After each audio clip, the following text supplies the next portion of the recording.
All righty. Yes, everybody, I just want to welcome everyone to the second webinar for our course Environmental Education, Engaging Military Communities. Just to let you know, today Dan Morgan of Project Healing Waters is going to join us to talk about his work with connecting vets and exciting environmental experiences through fly fishing. He currently is the Director of National Communications for this awesome nonprofit that's working all over the country, trying to set up and establish new opportunities for returning vets that can help them integrate into nature, build these experiences, and reconnect with the natural surroundings. I think it's a really great program, and Dan has got a great message that I think will be very useful to all of us. Last week we had Madeline Bachner give a talk, and her perspective focused on reconnecting with families in nature, and Dan's work focuses very much on the vet side. So I know for a lot of you that are engaged in this class are going to be very interested in his perspective and working with vets directly. So this is a good opportunity to learn from his experience, and also after we get done talking, or after he gets done talking for a bit, we'll open it up to question and answer opportunities for everybody. Now, if you have a headpiece set up, there is an option for you to voice your question out loud if you wish to do that. Otherwise, just submit your question through the chat session, or you can submit it through the Q&A session bar at the bottom of the screen there on your webinar display piece. So with that, I think we'll go ahead and give it over to Dan. I think we're doing good. Thank you very much, Justin. I'm just going to share my desktop to get my PowerPoint up.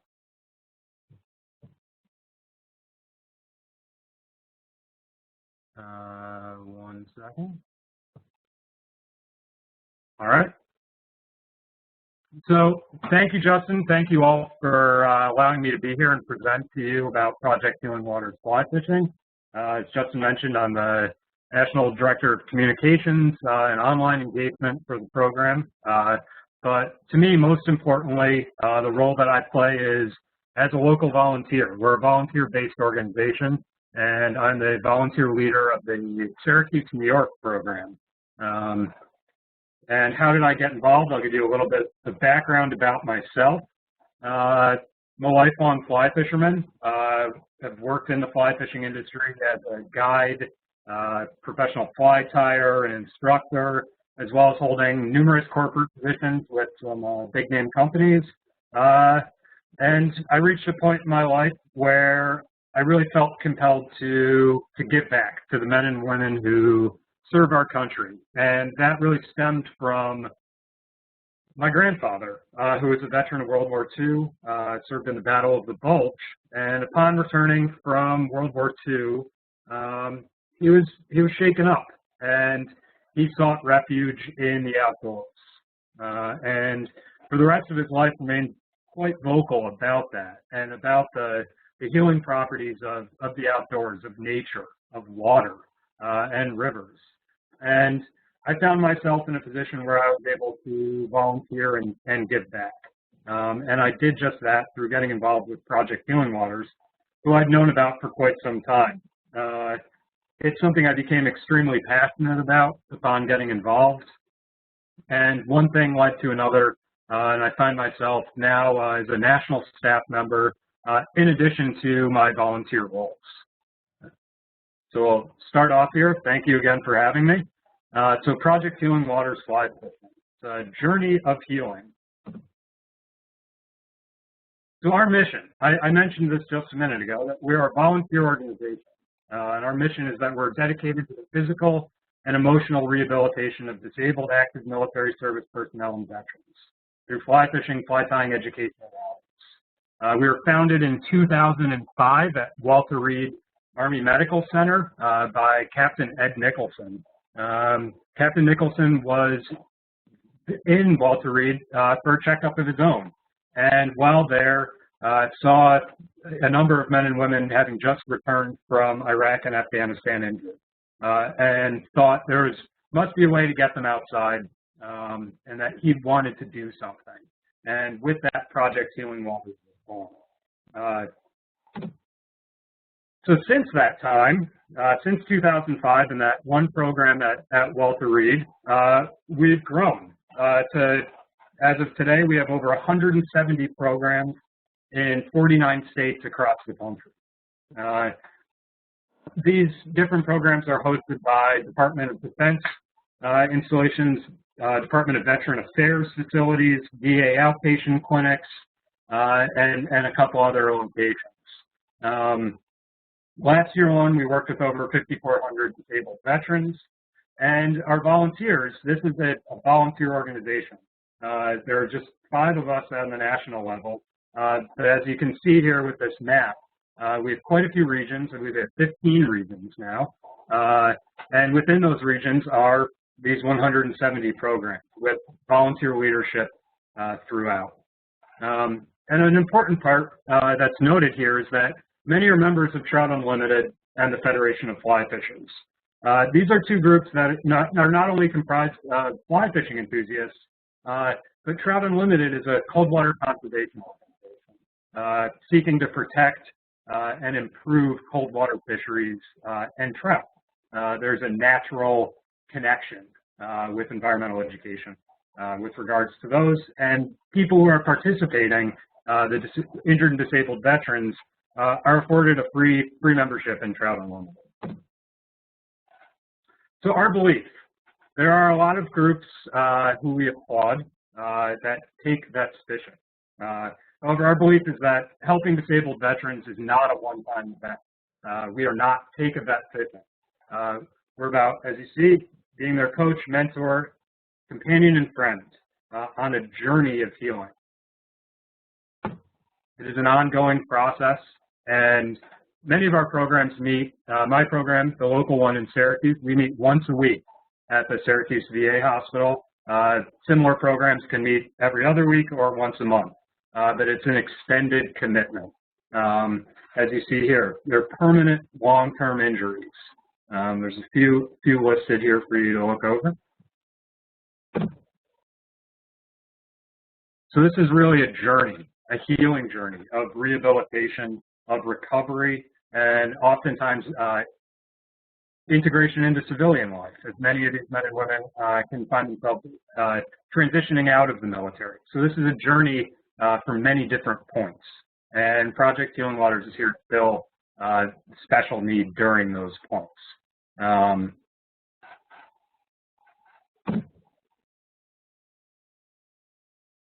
So what does it help? We often hear the adage that nature and water have these healing properties. But in addition to that, as I mentioned, many of our programs meet quite frequently.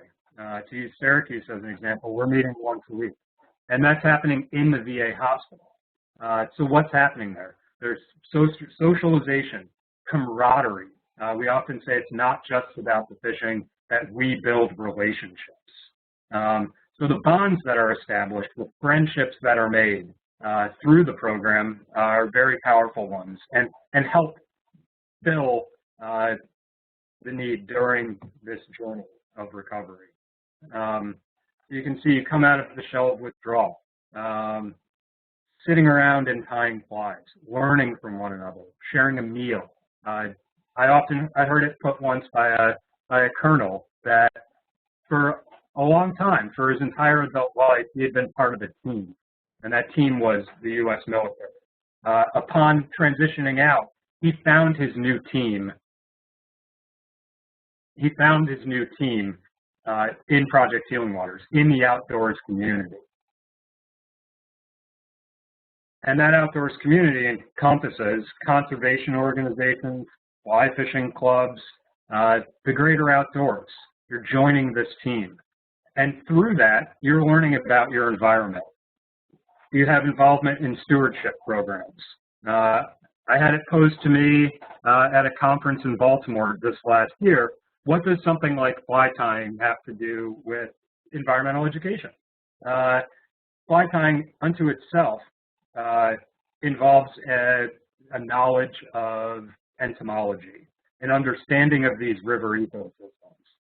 These tasks, like tying flies, not only do they help in the recovery through the development of fine motor skills and through socialization, camaraderie, learning, helping with focus, things of that nature, but at the same time, it really encourages independently driven environmental education, where these individuals, in order to learn how to tie a fly, one oftentimes must know what a thorax is.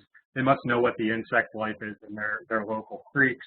So this connection between a traditional field sport like fly fishing and environmental education and conservation is something that's very, very strong.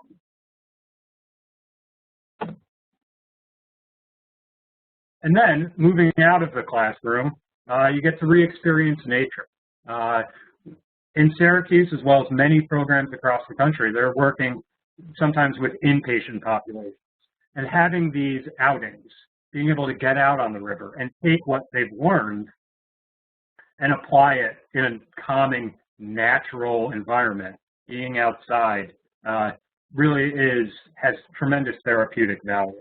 There's a wonderful quote from one of our participants here, that when you're on the river, you don't worry. This is a statement that myself in my own life, I can feel that. After a long day, nice to get outside, to be out on the water. Things wash away. And also, you're competing in a non-threatening environment. The fish do not care what one's disability or troubles may be.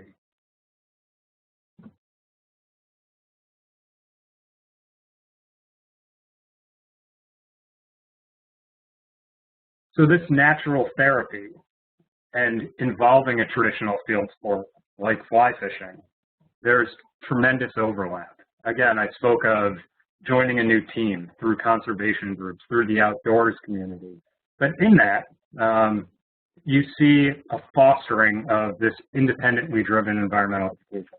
For one to be a good, skilled, knowledgeable fly fisher person, one must immerse themselves in those stream ecosystems, in those lakes, in those bodies of water, and understand the trout, understand the importance of riparian development, planting trees along a river, understand the insect life, to know what the fish are feeding on.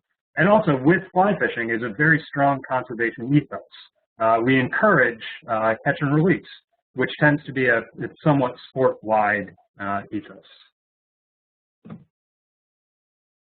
And that's some background on Project Gilman Walrus.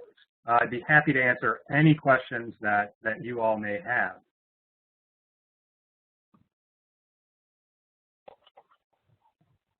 Thanks, Dan. That was great. Let's see. I'm going to go ahead and take back the presenter on the system here. Now, looks like we already have some questions. I noticed that some people did have a little trouble with the audio at first. I believe that on my end it was pretty good, so that means the recording should be good. However, let's see. Okay, so other people said they heard it just fine too.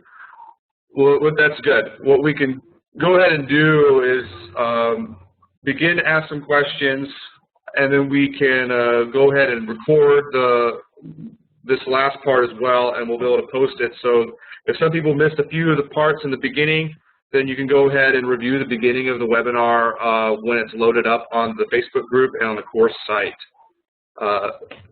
So moving forward, one of the things that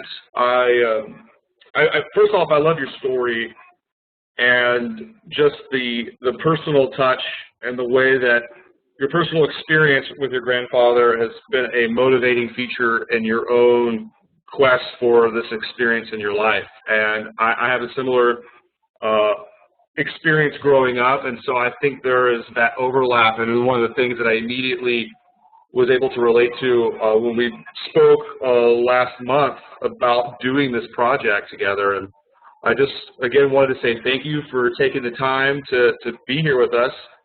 I know that, and you mentioned this in our conversation, before was this balance, or thinking in terms of how do we communicate environmental education ideas that may be more traditional in terms of conservation and non-use versus this approach where people are out in the environment but fishing, right? They're quote unquote catching an animal and using it either to eat or to kill it, essentially. And there's I know a lot of people are against this in terms of teaching environmental education, but I just wanted to get your take on that piece in terms of communicating and crossing boundaries between military communities and traditional environmental educators in the field.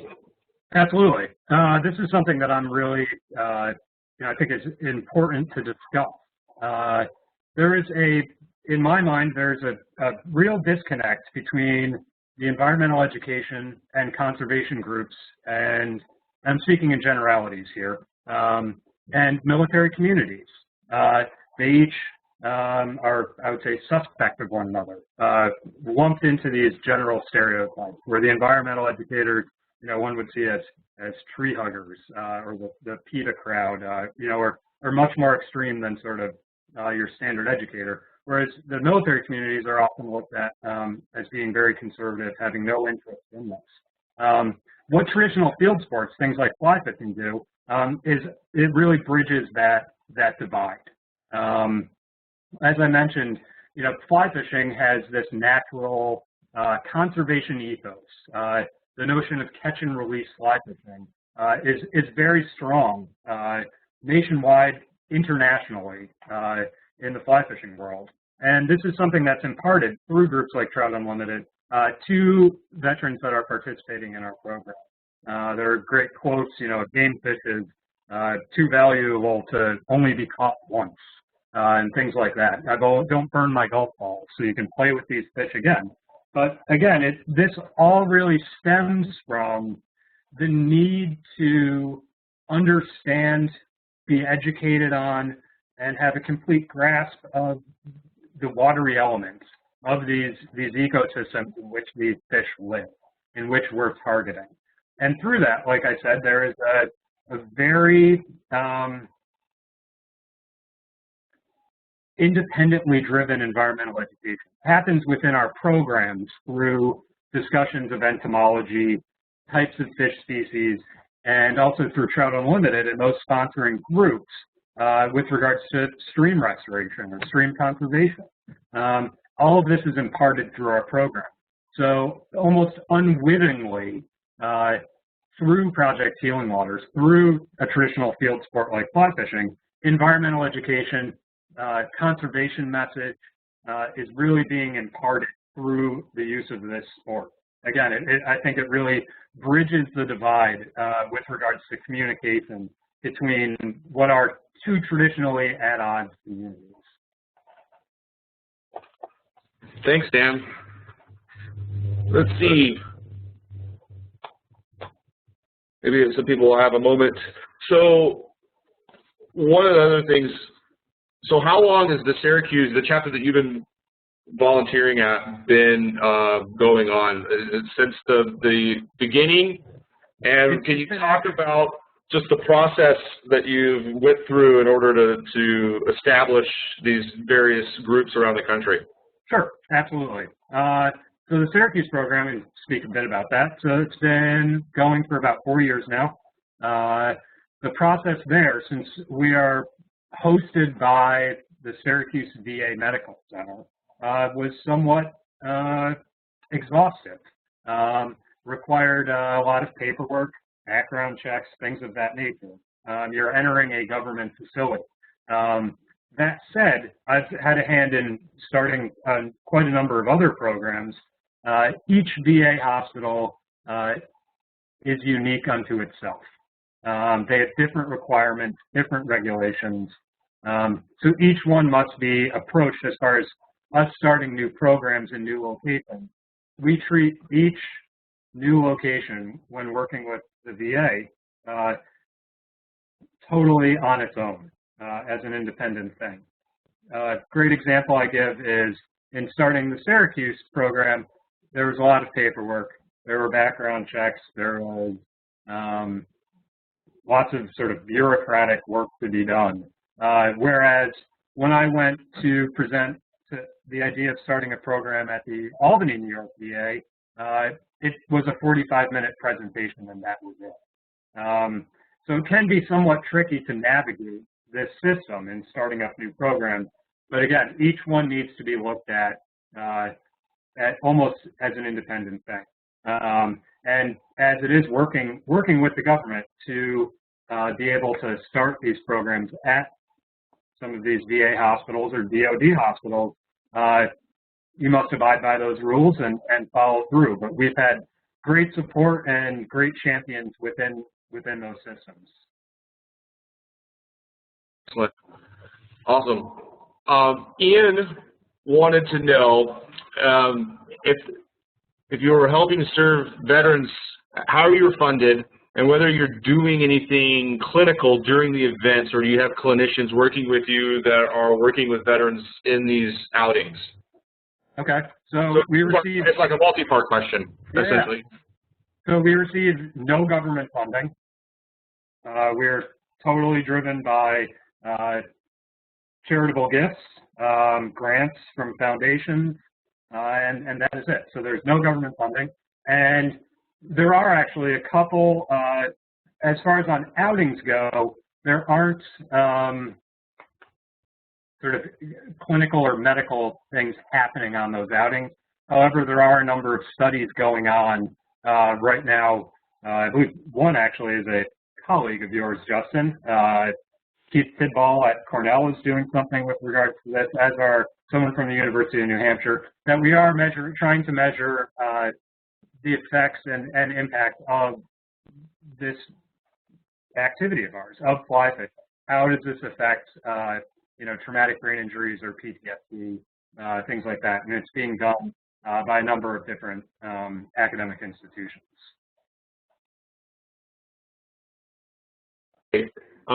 Pat had just a comment. It looks like he got done with doing a Project Healing Waters program at Camp Lejeune with the Wounded Warriors Battalion this morning. So that's actually pretty interesting, Pat. Yeah, I know Pat via the internet. Okay. Yeah. Excellent. Looks like Kelly has a question. She wants to know, do family members come along, or is it solely for veterans, or are there any opportunities for families? Yes, absolutely. That's really a program-specific thing. So again, a lot of this can hark back to what I just mentioned with regards to different VA hospitals. Whatever their policies are, we tend to abide by. But a number of programs, Syracuse included, and there are dozens and dozens of others, have family events. Oftentimes we're doing an outing with Syracuse on Saturday, which will be great, and family members will be coming along for that. It's really a program by program, but we do welcome that. Great. All right. Let's see. Oh, Kelly's got a follow-up. Is there a lot of medical knowledge needed to take vets on outings? That's a good question. That is a good question. I would say no. Myself, I'm a fly fisherman. I'm a communications guy, a marketing guy. My knowledge base is seated in fly fishing. What we do from program to program, each program works intimately with particular therapists at the VA. We are never asking, what someone's disabilities or injuries may be. Certain cues, there's some laws, we get into HIPAA and all that. Cues may be given by therapists. Sometimes the veteran participant will let us know what their abilities or may be. But as far as medical knowledge, no. It's obviously important on outings to have people that are familiar with things like water safety, CPR, the same way you would taking anyone fishing. or taking a group of people fishing. To have those safety, that safety training or understanding is important. But as far as the particular disabled veterans involved, a lot of that goes with working with the team at the VA and developing an understanding of how best to proceed, creating an action plan for those outings based on those veterans who are participating. Great. Anna wants to know, is fly fishing is the equipment provided for everybody, or are there any scholarships, funds to set to cover costs of equipment or travel expenses to get out to location? How is that handled? All equipment and travel expenses are free of charge to the veteran participants. And that's all, each of our 170 programs is afforded a budget from National Project Healing Waters, as well as equipment for veterans to use. So it is really at zero cost for the vets. Wow, awesome. Yes, there's another good question from Kelly. Are disabled vets exempt from fishing license, or do you have to provide that for them before you guys go out? That's actually a really good question. That is state by state, and that is also almost a day-by-day scenario. So a number of our outings, I can speak of one that happened recently in Virginia, where the Virginia Department of Fish and Wildlife furnished passes, vouchers for free fishing for the vets for that. We do a similar thing, an annual event on the Salmon River in Pulaski with the Syracuse program. The New York State DEC also provides free fishing licenses on that occasion. I know there are some states that offer programs like that, but it depends on state to state and really day to day. But a lot of programs I know through their budgets will help in the purchasing of a fishing license. That's good to know. Thank you. Let's see here. Pat mentioned that it looks like North Carolina has a one-time event waiver for fishing license. He also mentioned, says we do not have to go to the base for permission. The clinics at the Naval Hospital, I don't know the acronym WWBN, contacted us and organized the event.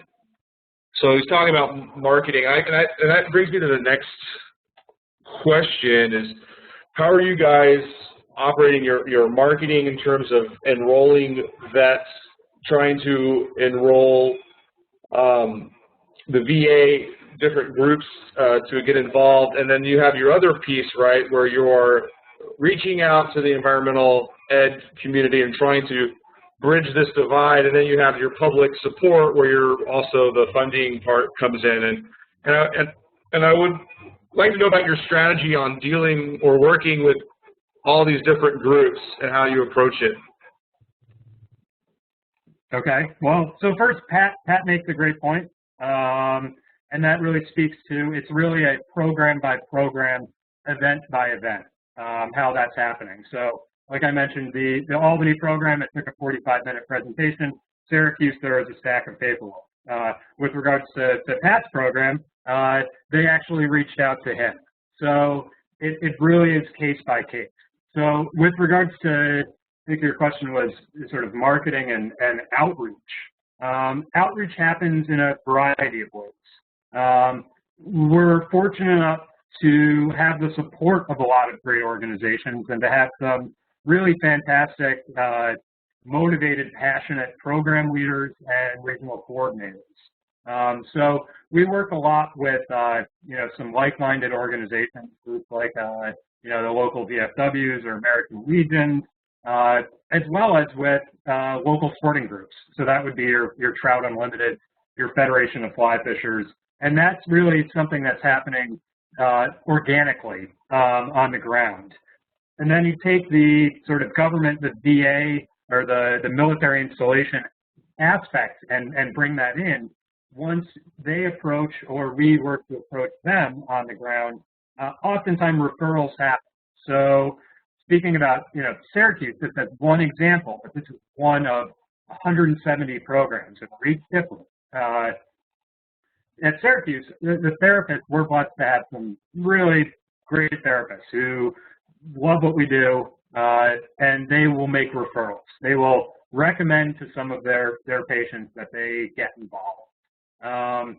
We've also partnered with some other sort of veterans nonprofits locally in the area, where we really see that sort of at the end of the day, we're trying to do the same thing, which is to serve those who have served. And through reaching out and doing some collaborative efforts, things like that come to fruition with regards to reaching out to the veterans community. Another great point that Pat brought up was the recent event was done in conjunction with the Wounded Warrior Project. So the collaborations help both within the veterans community, collaborations within the VA system, and finding champions and therapists within there for referrals, and then also working very closely with some of these conservation groups and sporting groups, sporting communities. Oftentimes it's something like a Trout Unlimited that will spearhead the founding of a new program. So we really, a lot of it, the growth will happen organically at the program level. At the national level and even the regional level, we try to maintain relationships, build opportunities for collaboration with different groups, and have that trickle down to the local level. And the same can be said for funding, working with different foundations, groups like that. Local programs will raise local money, but also the vast amount of funds will come from the national organization, and that's through us, applying for grants, going through those process to hosting large fundraising events for the entire organization, in which we nationally can bring some national players to those to help afford funding for all of our 170 programs, in addition to awareness building, which is very important. If people don't know that we're available, if both veterans, potential volunteers, or potential donors don't know that we exist, we can't serve the injured and disabled veterans as we best can. So awareness building is a large component of that, and that happens through traditional media. We have a very large social media footprint, and just through outreach, through these collaborative efforts. It's very important to work together, whether it's governmentally, organizationally, or within different programs. Sure. You mentioned that you try to facilitate collaboration among the different groups. Do you set up or organize larger outings with different chapters or different groups from different VAs and regions? Yeah, so there's a couple. So like I said, programs have their own outings, and that's at the very local level. Sure. Programs will have outings. Programs have their weekly or bi-monthly meetings, and they'll have outings there. There are also regional outings, and then on top of that, we also offer national outings. And those tend to be multi-day trips with overnights. The national trips as well, multi-day, some up to a week, in places as far-flung as Alaska. And again, travel, everything is paid for. Wow. So as far as the collaboration, in fact, that happens primarily, I would say, at the local or at the regional level, and collaboration amongst different programs. Great current example, as I mentioned, we're having an outing with Project Healing Waters Syracuse on Saturday. The Project Healing Waters Fort Drum program is joining us on that. So these are two programs coming together. We're sort of meeting in the middle for a day of fishing. So it's overlap of volunteers, it's overlap of some of the DOD or VA staff, as well as participants. which I think is the most powerful, most important, is to have participants from different programs, on the river working together, sharing, not just fishing stories, but if they choose to, of time and service, and really forging a bond. Project Healing Waters is one big team. So programs very often do work together, regions work together, and then again, with these national events that we have, we'll see there will be participants from all over the country. Even if maybe 6 of them, they will come from every corner of the United States together, sort of under the host banner of Project Healing. Wow, excellent. Pat wanted to just had a comment on the follow-up, basically just saying that they set up displays at Veteran Health, benefit expos, military appreciation days, local festivals, and participate in Veteran Days events and parades as a way to get out that message and to work with other businesses as well. So that's a great, that's a very comprehensive strategy there of like trying to get out the message as much as possible. It's great. Right. And that's the grassroots local outreach, these programs putting themselves out there. You're going to a veterans event or going to a volunteer fair.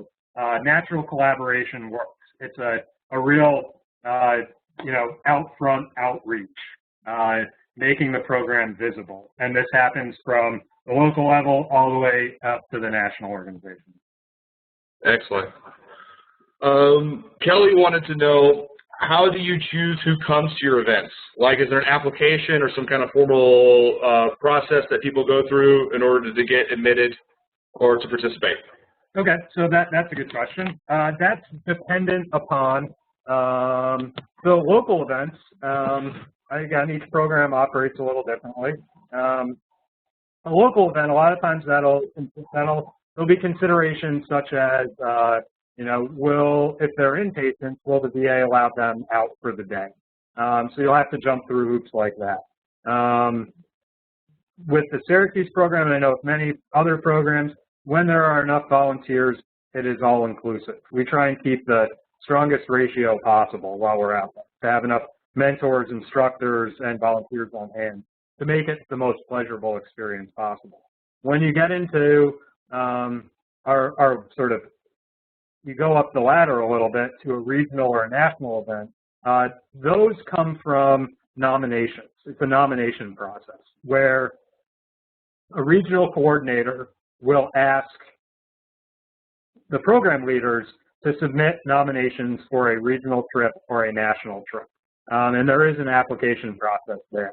And it's more, my experience is that really comes from dedication to the program.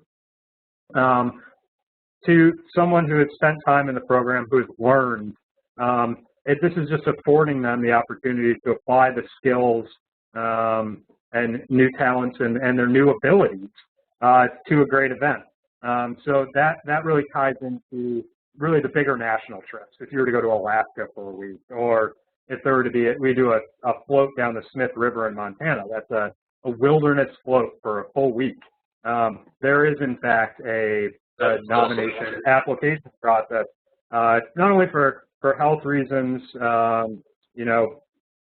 safety reasons, those sort of things, but it's almost a order of merit type system where to show that you've been attending classes, that this individual is immersed in the program, is learning, and it's just another way for us to give them a great opportunity, great experience, and to apply everything that they've learned from our weekly meetings sort of in a really fantastic environment. Wow. Thank you for your answers. Does anybody else have any other questions?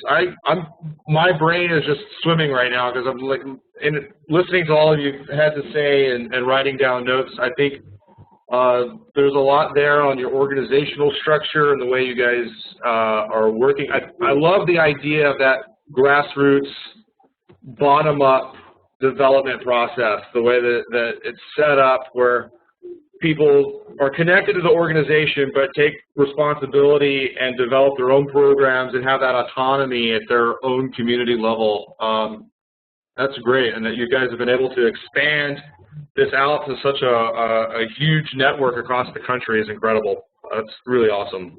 Yeah, it's really our volunteers are who have really ensured our growth and our success, over the past 9 years. And there is, there's strong connection nationally through best practices and funding and all of those necessary pieces. But it is the volunteers on the ground. I mean, myself functioning both nationally and locally, I really say that it's my weekly volunteering at the Syracuse VA is actually what drives my national activities.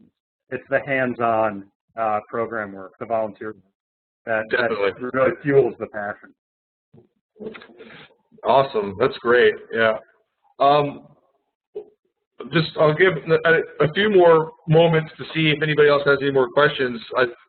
You're pretty good at being very succinct and putting out all the pieces there. I don't have any more questions as of this moment. If anybody else wants to share anything or has a question to ask Dan before we wrap up for the day, please go ahead and send them now. It's been a great talk.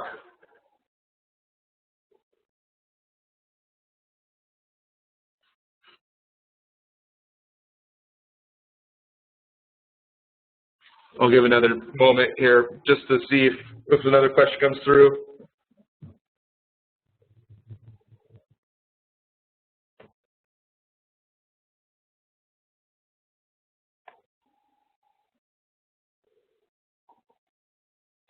Well, it looks like that's about it. Dan, would you be interested in being able to communicate with some of the participants on our Facebook group? I could go ahead and add you. It might be an opportunity if people want to continue to ask you questions. You might be able to fill the question if you want to, or if you have the time. I understand with all of your other commitments, it's a busy time, especially summer. It's fishing time, and I got to get out fishing sometime. Yeah, I would be more than happy to be added to the Facebook group. Yeah, priorities. I want to just go ahead and thank you again and thank everybody for attending this webinar. We'll go ahead and like I said, it's being recorded. I will have it up hopefully later this evening. If I don't, it might be like the last one where it's the next day. It just depends on the processing time for the webinar itself. If you have any comments that you want to make, please make them on the Facebook group. If you have any other questions, please feel free to ask them in the group as well. I just want to thank you for all of your time and for showing up. And thanks, Dan, for sharing your experience and all of your wisdom. Awesome. Thanks so much for having me. Thank you. All right. Well, if no one has anything left, I hope you all have a great day. All right. Looks like that's it. Oh, wait a minute. Pat's got one last one. It says, have you considered extending to spouses and children? So actually creating a more focused family-oriented program. Yes, that is in discussions, shall we say. It is definitely being contemplated nationally in a more formalized structure. Well, that's good to know. How far along are you in that process? Is it just in its infancy, or is this something that you have been discussing for a while and considering? This has been discussed for a while. Okay. It's a constant discussion. Oh, okay. Now, with your structure, would that allow for perhaps local chapters to be able to extend that on their own? Or would that go against like the mission or the charter of the organization itself? That would be a question better posed to our governance committee. It's still being worked over how it would work, and how it would work with regards to our mission and our mission statement and charter and everything. So there's a lot of moving pieces to it, but it's something that's being seriously considered. Excellent. Thanks, Pat, for that follow-up there. All right, well, we're going to go ahead and end for the day. Like I said, I'll go ahead and post this up. And Dan, I will send you a link to this as well. So if you want to use this in another context or setting, feel free to use it. I will probably edit out the first part and this last part here, this explanation part, just for brevity and for presentation purposes. But we'll keep all the presentation pieces and all the questions that everyone asks in the queue and in the presentation. So we should be good on that. And I will be in touch with you real shortly. Great. Thanks so much. Thanks, Dan. Have a good one. Yep, you too.